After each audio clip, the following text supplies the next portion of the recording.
Good evening, and welcome back to the Unfiltered Political Lens. Tonight we examine a phenomenon that political scientists and sociologists, historians, and public policy scholars have increasingly identified as one of the defining characteristics of contemporary American society: the rise of political and institutional cynicism. Unlike economic indicators and military capabilities or electoral outcomes, cynicism cannot be easily quantified. Yet its influence on democratic governance, social cohesion, and our national identity may prove more consequential than many traditional measures of national strength. To understand the current moment, we must first distinguish between skepticism and cynicism. Skepticism is a fundamental component of democratic citizenship. It encourages citizens to question authority, evaluate evidence, and hold institutions accountable. Cynicism, however, represents something fundamentally different. Cynicism is characterized by the assumption that institutions are inherently corrupt and that political actors are primarily motivated by self interests, and that efforts toward reform are ultimately futile. This distinction is critical because of contemporary American political culture, which appears to be experiencing a transition from institutional skepticism toward institutional cynicism. Over the past half century, the public's trust in major American institutions have undergone a significant decline.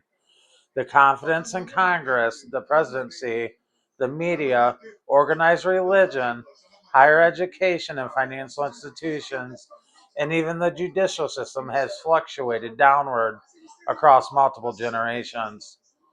While levels of trust vary depending on the political affiliation, geographic location, and demographic factors, the broader trend remains remarkably consistent.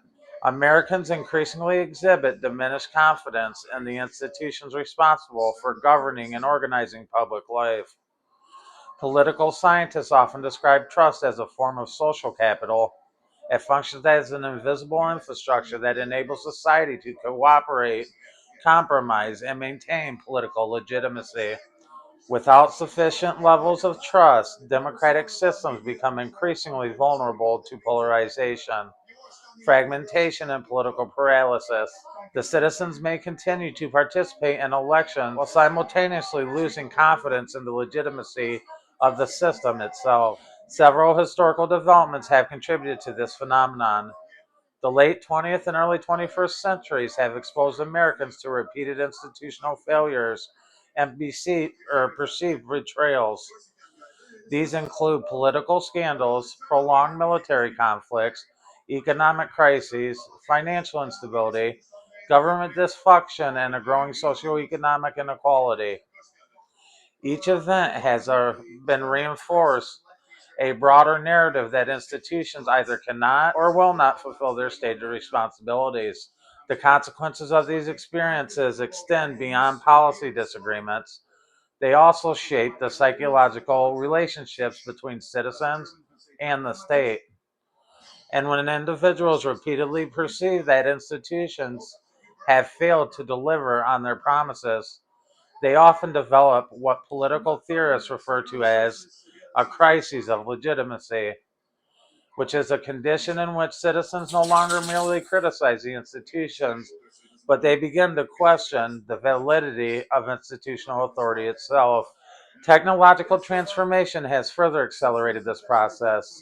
The digital information environment has fundamentally altered how individuals acquire their knowledge, establish trust, and construct political identities. Social media platforms reward the emotional engagement, amplify the conflict, and create information ecosystems in which the competing narratives of reality also coexist simultaneously. And as a result, the citizens increasingly inhabit separate epis, I'm sorry, epistemological frameworks that each are if reinforced by algorithmic incentives and the social inflation. This development has profound implications for the demographic governance, and democracies depend not only on the elections and the constitutional structures, but also on shared assumptions regarding truth, legitimacy, and procedural fairness. When these shared assumptions deteriorate, The political competition will increasingly transform into existential conflict.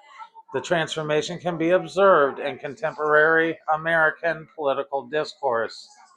The opponents are no longer viewed merely as individuals holding different policy preferences. Instead, they are frequently perceived as illegitimate actors operating in bad faith. Political disagreements also become moral condemnation, and institutional criticism becomes institutional rejection. The electoral defeat becomes evidence of the corruption rather than a normal feature of democratic competition.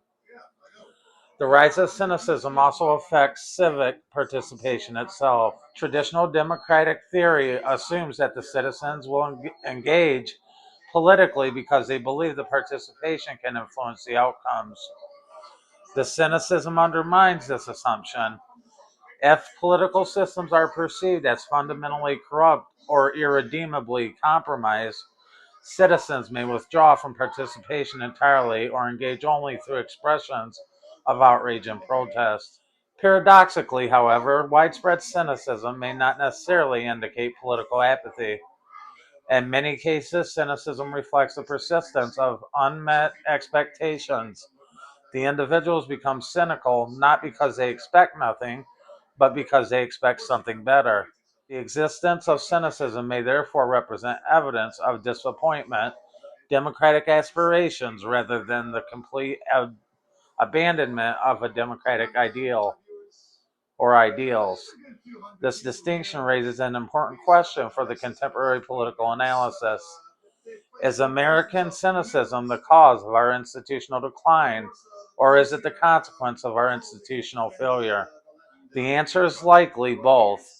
Institutional failures generate public distrust, while widespread distrust further weakens our institutional legitimacy, creating a self reinforcing cycle that becomes increasingly difficult to reverse. Historical analysis suggests that societies experiencing crises of legitimacy generally follow one of the two trajectories. They either undertake reform capable of restoring public confidence, or they experience prolonged periods of political instability, social fragmentation, and a declining civic cohesion. The trajectory ultimately depends upon whether political institutions can demonstrate competence, accountability, and responsiveness sufficient to rebuild public trust. The United States now appears to occupy an uncertain position between these two outcomes.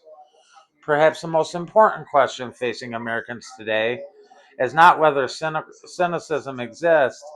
Its existence is evident across public opinion, data, political discourse, and cultural expression. The more consequential question is whether cynicism has become a permanent feature of American political identity, or whether it remains a temporary response to a period of extraordinary institutional stress. Because if democratic societies ultimately depend upon a shared belief that a collective action remains possible, then the greatest threat posed by cynicism is not disagreement, polarization, or even distrust. It is a gradual acceptance that improvement itself is impossible. And history suggests that when societies cease believing they can reform themselves, they often discover that the decline becomes a self fulfilling prophecy. I want to thank you once again for tuning in to the Unfiltered Political Lens update. Please make sure to like, share, and subscribe. We will bring you more information as it becomes available. And as always, we'll see you in the next one. Peace.